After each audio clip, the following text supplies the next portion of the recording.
The ABRSM Grade 2 scales contain an awful lot of firsts.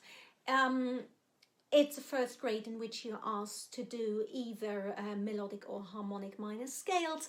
It's a first grade that requires extensions, and of course it's also the first grade that requires a shift to a different position. In this case, fourth position for your 2-octave G major scale.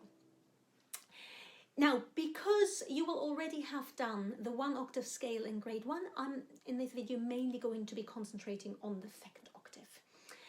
And before we start talking about shifting and how to get into 4th position, I want to talk a little bit about 4th position itself.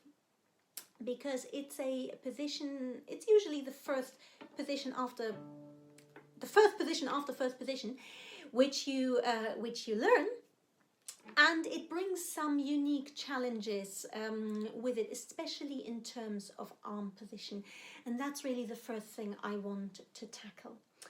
Now, you might find it a little bit difficult sometimes to get to these notes, and especially to the 4th finger here, and you might be doing something that looks a little bit like that.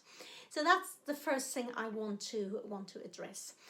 Now, it is really important that we approach 4th position not from behind the cello, but from above. So under no circumstances should our sort of the side of our hand here be resting on the cello.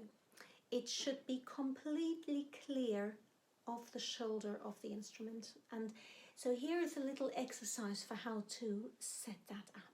Yeah.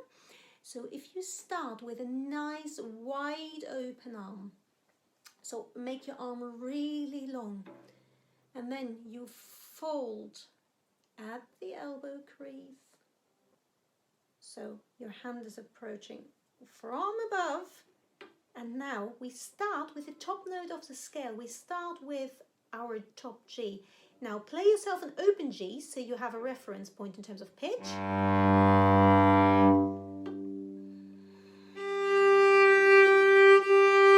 You see, now you have a really good hand shape. Now, it is worth noting that on different cellos, the 4th position can sit in slightly different places. On some it sits a little bit lower, as on my cello, and on others you might find it sits a little bit higher, which might actually necessitate for you to bring your thumb out from behind the fingerboard a little bit further round here in order to keep your arms straight. So that's something you need to look at with your teacher and experiment with. Yeah, so that's a position we want to end up with at the top of the scale. You see that my arm is completely straight, one line from the elbow to the knuckle here. So that is really important, and that will give us the top 3 notes, the G, the F sharp, and the E. So that's really worth spending lots of time working on that over and over. Arm out, fold in half, approach from the top, straight arm, land on the G. Because it will make your life so much easier going forward. So now let's look at how to shift upwards into 4th position and how to shift back down.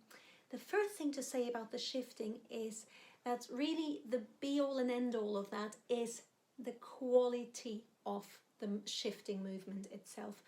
So we never, well, in any circumstance, whatever we do on the cello, we never want any sort of panicky, very jerky movements. We only want really smooth movements moving around the instrument.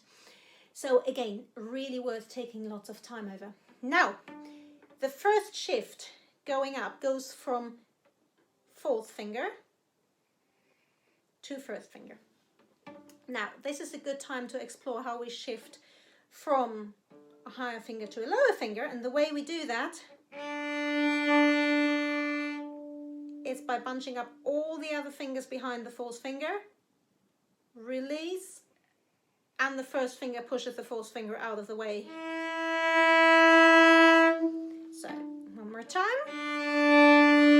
Fingers line up behind, release your arm, and the first finger pushes the fourth finger away. And now look how slowly I practice that.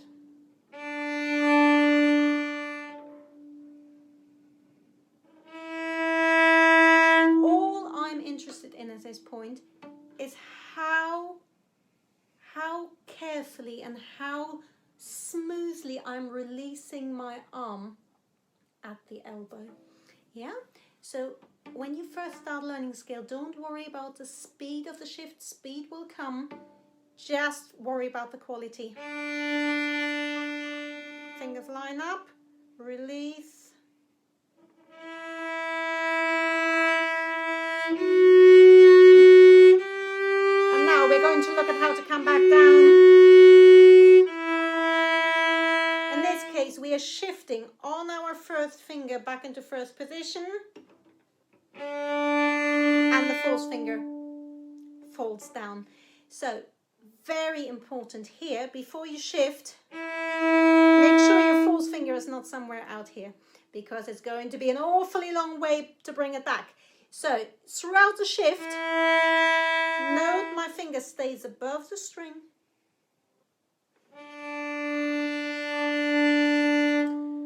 And I know it's much scarier to shift slowly than it is to shift quickly. But have the patience, work on it really slowly, and the results will speak for itself. I hope this was helpful. If you have any questions, please post them below. And otherwise, if this video was useful to you, please hit that like button, and I look forward to seeing you again.